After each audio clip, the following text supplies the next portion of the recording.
mahasiswa dari IKA Baktiwiata Prodi S1 Administrasi Rumah Sakit.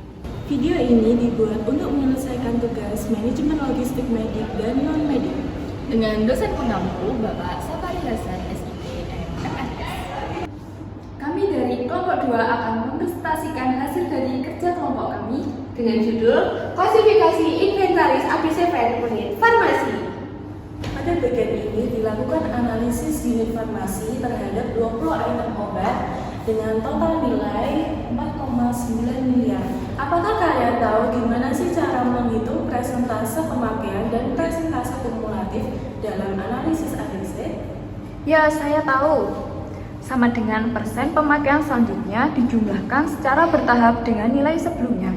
Ya, tepat sekali. Dan sudah dijelaskan dalam PPT di sini bahwa persentase pemakaian itu dihitung dengan rumus biaya barang dibagi total biaya seluruh barang dikali 100%. Sedangkan presentasi kumulatif itu baris pertama sama dengan presentase pemakaian.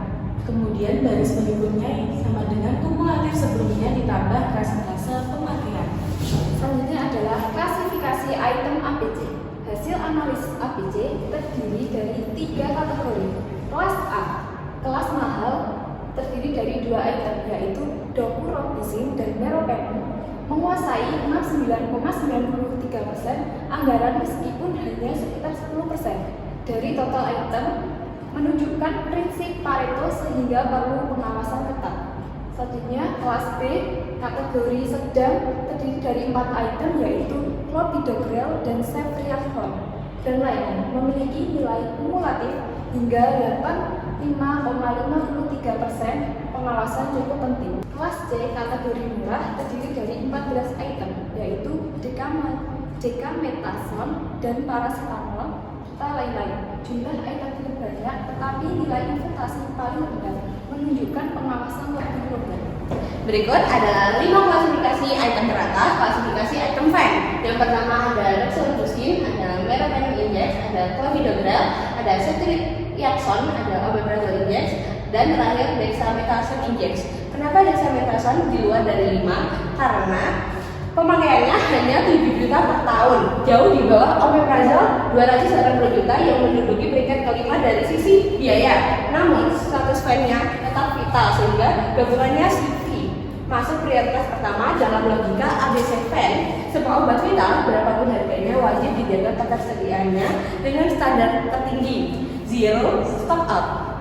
Jadi, kita bisa membuat matriks dengan cara mengkombinasikan kategori ABC dengan prioritas FAN. Dari tabel yang di atas tadi, kita masukkan kategorinya A apa seperti doxorubicin dan dia prioritasnya di mana, di vital yaitu V. Nah, kita masukkan di sini bagian kategori A dan prioritas vital. Selanjutnya misal misal paracetamol, dia ada di kategori C. Selanjutnya dia prioritasnya itu esensial, jadi kita masukkan di tabel bagian sini. Nah, dari penjelasan tersebut, apakah ada yang ditanyakan, teman-teman? Saya ingin bertanya, Gimana?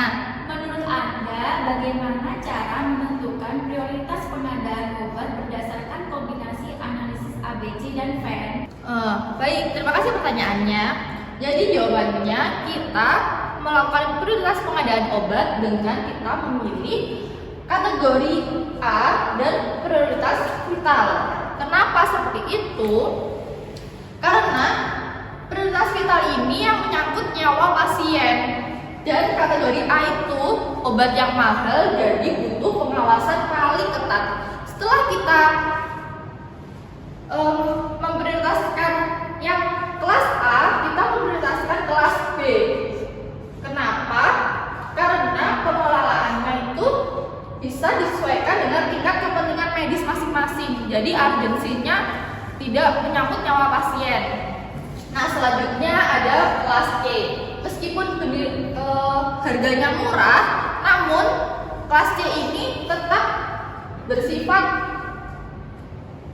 perlu diprioritaskan dalam pengelolaan. Selanjutnya ada strategi pengendalian. Strategi pengendalian dibagi menjadi 2. Yang pertama berdasarkan klasifikasi ABC.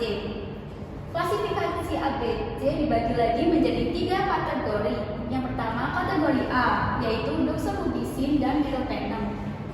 Pengawasan harian tetap melalui SIM RS untuk mencegah pembekuan modal, pemesanan frekuensi tinggi dengan volume kecil just in time, stok pengaman minimal 3-7 hari, serta penyimpanan menggunakan lemari terkunci 2 lapis dengan CCTV 24 jam. Selanjutnya ada kategori B, yaitu clopidogrel dan ceftriaxone dan lain-lain. Pengendalian moderat dengan pemesanan rutin bulanan berdasarkan rata-rata pemakaian 3 bulan terakhir. Stok dijaga untuk 1-2 minggu. Monitoring mingguan dan penyimpanan menggunakan prinsip FIFO secara disiplin.